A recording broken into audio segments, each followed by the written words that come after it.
जतिन, इस समय कहाँ से आ रहे हो? रीवा ने घड़ी देखते हुए हैरानी से पति से पूछा तो वो झल्लाते हुए बोला, अब हर काम तुमसे पूछ कर करना होगा क्या? तुम्हारे पास तो इतना भी टाइम नहीं कि एक कप कॉफ़ी ही पिला दो। जब देखो काम का रोना चालू रहता है। पति को भी कोई ज़रूरत हो सकती है, ये सोचने के लिए कौन समय खराब करे अपना। ये सब बोल वो कमरे में जाकर सो गया। रात को 1 बजे पति बाहर से आए तो क्या एक पत्नी का इतना भी हक नहीं कि वो उससे पूछे कि वो कहाँ और क्यों गया था? ऐसा भी उसने क्या गलत बोल दिया जो जतिन ऐसे रिएक्ट कर रहा था? छोड़ो, उसका मूड खराब है, सुबह खबर लेती हूँ उसकी। ये सोच वो काम में बिजी हो गई। सुबह जब आँख खुली तो जतिन ऑफिस जाने के लिए रेडी था। उसने पूछा, मुझे पहले क्यों नहीं जगाया? अब इतनी जल्दी क्या नाश्ता बनाऊं? वो बोला, रहने दो, मैंने कॉफ़ी के साथ ब्रेड और बटर ले लिया है। तुम टाइम पर ऑफिस पहुंच जाना। आज एक क्लाइंट के साथ ज़रूरी मीटिंग है तो मैं बाहर रहूंगा। इसीलिए तुम्हारे प्रेजेंटेशन के लिए बेस्ट ऑफ लक। उसने रीवा के माथे को प्यार से चूमा और बाय बोलकर चला गया। अब वो क्या कहती? रात को जिस जतिन को देखा था और अब जो गया है, दोनों बिल्कुल अलग थे। रीवा सोचने लगी, हो सकता है काम के प्रेशर से ऐसा हुआ हो। वैसे जतिन का नेचर हाश नहीं, सॉफ्ट है। इसी कारण तो वो उसकी ओर आकर्षित हुई थी और अब दोनों साथ हैं। शादी का पहला साल तो पंख लगाकर उड़ गया। अब दोनों बच्चे के बारे में सोचते तो हैं, पर काम का प्रेशर रीवा पर इतना है कि वो ऐसा करने की हिम्मत नहीं जुटा पा रही। अब उम्र भी कोई कम नहीं रह गई। इस साल 36 की हो गई है। पहले करियर के लिए शादी टालती रही और अब माँ बनना टाल रही है। पिछली बार जब माँ से बात हुई थी तो वे बता रही थी, तेरी उम्र में मैं 3 बच्चों की माँ बनकर उनको पाल रही थी। एक तू है जो अभी तक बस सोच रही है। कहीं ऐसा ना हो ये सोच सिर्फ सोच बनकर रह जाए।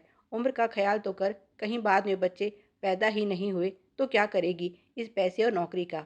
उनकी ये बात उसे डरा गई। इसीलिए उसने ये खास प्रोजेक्ट हाथ में इस शर्त के साथ लिया है कि इसके बाद वो कुछ समय के लिए काम से ब्रेक लेकर परिवार बढ़ाने पर ध्यान दे सके।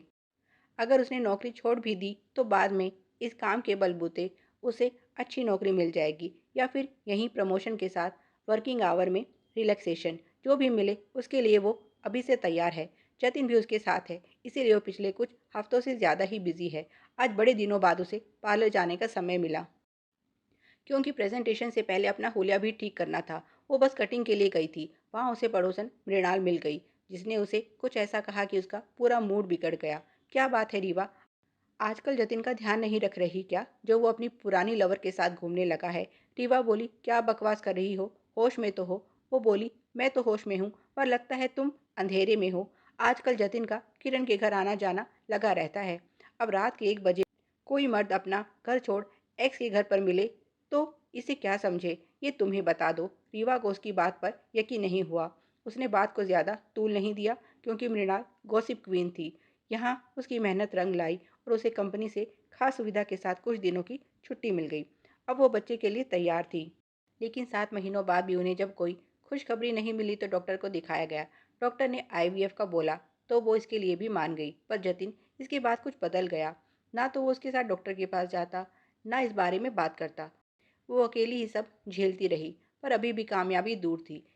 यहाँ पति से बढ़ती दूरियां और ये थकाने वाला और दर्द भरा इलाज उसका आत्मबल तोड़ रहा था। अब तो उसे मृणाल की कही वो बात याद आने लगी थी और उसे यकीन होने लगा था कि कहीं सच में तो जतिन ये सोचकर कि वो माँ नहीं बन सकती, उसे छोड़ किरण के साथ चला गया तो।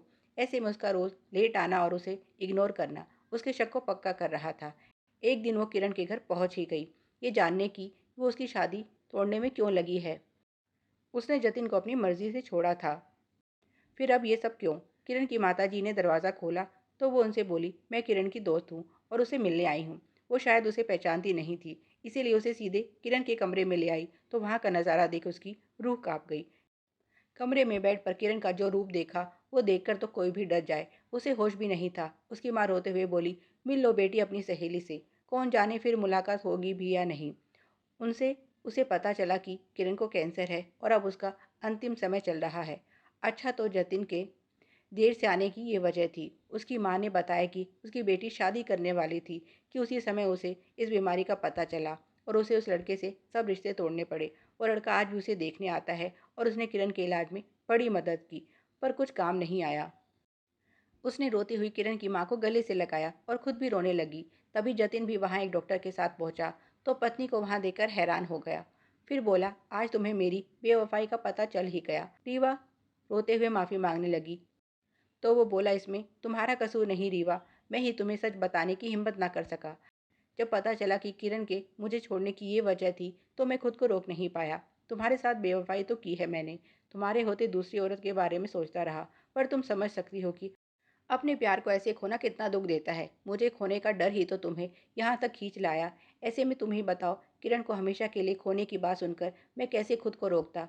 वो रो रहा था और डॉक्टर ने परीक्षण करके बताया कि किरण अब जा चुकी है। ये पल जतिन के लिए कितना मुश्किल है, इसका अनुमान रीवा को था। इसीलिए उसने जतिन को बाहों में भर लिया। एक बार फिर से उसे जतिन को संभालना था और इस दुख से निकालना था, जैसे पहले किया था। इस बार काम ज़्यादा मुश्किल था, पर वो तैयार थी। पहले प्यार को बचाना था, इस बार उसे अपनी शादी बचानी थी। ऐसे ही तो प्यार में टूटे जतिन का वो सहारा बनी थी। उस समय तो केवल किरण ने उसे छोड़ा था, पर आज वो दुनिया छोड़ गई थी, वो भी अपनी वफा निभाते हुए। ये समय उन दोनों के लिए मुश्किल था, पर इस बार भी वो मजबूती से उसके साथ खड़ी थी। इसी तरह की और भी कहानियाँ पढ़ने और सुनने के लिए तेरी मेरी कहानियाँ को सब्सक्राइब करें। कहानी पसंद आई हो तो लाइक और शेयर करें। धन्यवाद।